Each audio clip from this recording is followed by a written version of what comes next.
It's a pleasure to have you join me on this virtual journey. Welcome. Welcome aboard as we set sail on a journey through Murong Lin. Murong Lin died 398. Xianbei name Helin was a general and imperial prince of the Xianbei-led Later Yan dynasty of China. He was a son of the founding Emperor Murong Chui, Emperor Wucheng, and a brother of Murong Bao, Emperor Huimin. For a while, he himself was a pretender to the Later Yan throne. He was known both for his abilities and his treachery, and he betrayed both his father and his brothers Murong Ling and Murong Bao on separate occasions. Eventually, he was executed by his uncle Murong Lin, the founder of Southern Yan. As we progress through this video, let's shift our attention towards before Later Yan's founding and uncover its hidden depths. The first reference to Murong Lin in history was in 369, when Murong Chui, then a former Yan prince, fled to former Qin after he came after suspicion of their emperor Murong Wei's mother Empress Dowager Helin and the regent Murong Ping. Previously, Murong Chui's plan was to flee to the old capital Longqing in modern Jinzhou, Liaoning, and occupy it, and then seek reconciliation with Empress Dowager Helin. But on the way, Murong Lin, who was then unfavored by Murong Chui, fled back to the capital Yuqing in modern Handan. He and revealed his father's plans, forcing his father to readjust his plan and flee to former Qin instead. For his treachery, however, Murong Lin appeared to be not appreciated by Empress Helin, and he appeared to have been exiled to Longqing as a soldier under the command of his cousin Murong Liang, the Prince of Bohea, possibly to the even more remote Sheking, described to be 300 kilometers northeast of Longqing. In 370, after Murong Ling had been tricked by the former Qin Prime Minister Wang Ming into defecting back to former Yan, Murong Ling was exiled to Sheking, and he started a rebellion with fellow exiles, planning to seize Longqing, but Murong Lin revealed his plan to Murong Liang, who then prepared for the attack. Murong Ling's subordinate Shigu then rose against him and killed him. As a result of Murong Lin's treachery, after former Qin conquered former Yan later in 370, and Murong Chui accompanied the former Qin Emperor Fujin in entering Yuqing, Murong Chui put Murong Lin's mother to death, but did not have the heart to execute Murong Lin as well, but only expelled him from the household and ordered him to live elsewhere.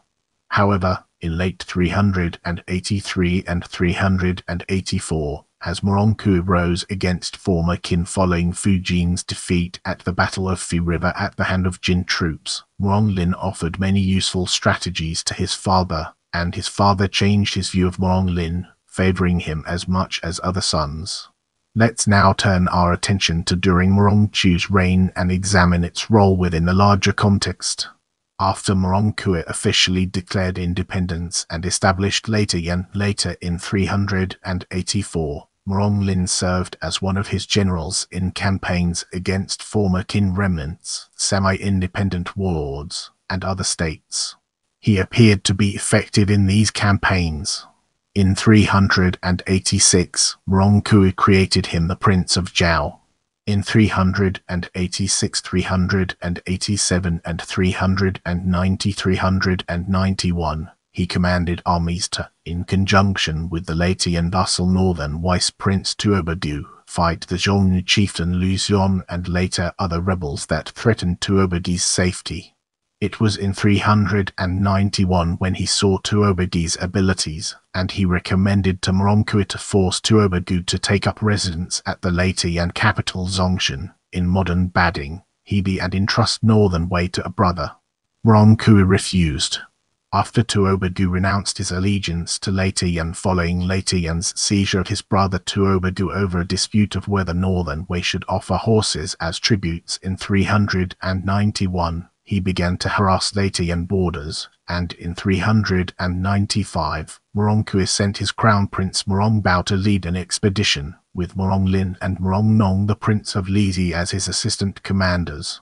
However, during the campaign, as Later Yan and Northern Wei armies stalemated across the Yellow River near the Northern Wei capital Shingle, in modern Hahet, Inner Mongolia, Tuobagu spread false rumors that Murong Chui was dead, and Murong Lin's subordinates Mu Song tried to start a coup to overthrow Murong Bao and make Murong Lin emperor, but was discovered and killed.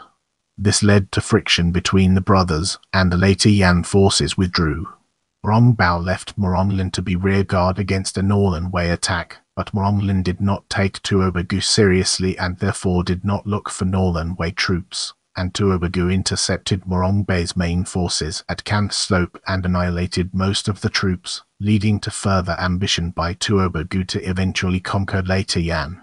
In 396, Murong Chui personally led a campaign against Northern Wei that had initial successes, but as the army passed through Can Slope, they mourned in such a great manner that Murong Chui, in shame and anger, grew ill, and the army was forced to retreat. He died soon thereafter and was succeeded by Murong Bao. As we progress, let's shine a spotlight on during Murong Bei's reign and examine its intricate interplay within our topic. Despite the suspicions that they might have had of each other prior to the defeat at Can Slope, Murong Bao and Murong Lin reconciled, and Murong Lin was initially one of Murong Bei's most trusted generals.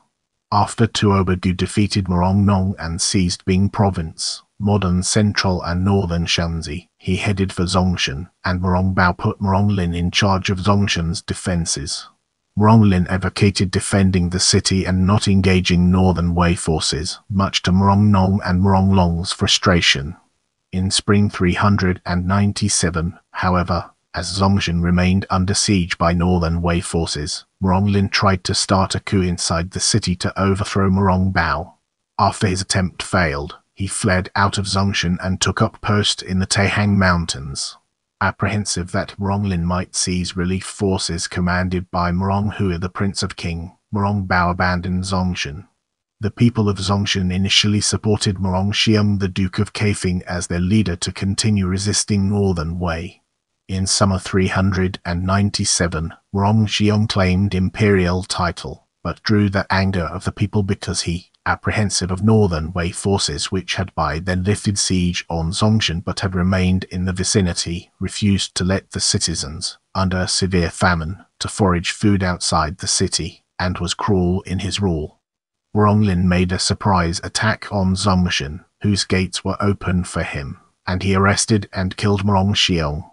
Murong Lin then himself claimed imperial title and permitted the people to forage food, but then failed to take the opportunity after enough food was gathered to engage Northern Wei forces, and eventually, as wild food dwindled, Northern Wei forces defeated him and captured Zongshan.